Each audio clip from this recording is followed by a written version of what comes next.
These days, ride-sharing has become one of the common ways to get from one place to another.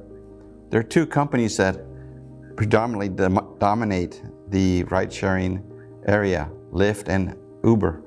And so there are four main questions that one should ask before selecting an attorney with regards to ride-sharing.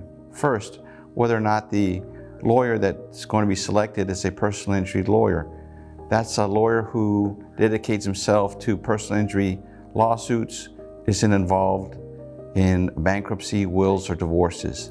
The next thing is whether or not that lawyer has experience with regards to handling ride-sharing cases. That means cases involving Lyft and Uber.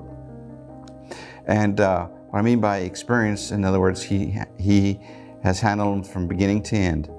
And with that brings up the third question as far as whether or not the attorney is a trial attorney. That means that the attorney is a lawyer who not only takes in the case from the very beginning, sits with the client, and gets to know the facts about the case, but is able to go all the way to the distance to trial and obtain a verdict or a resolution for the client.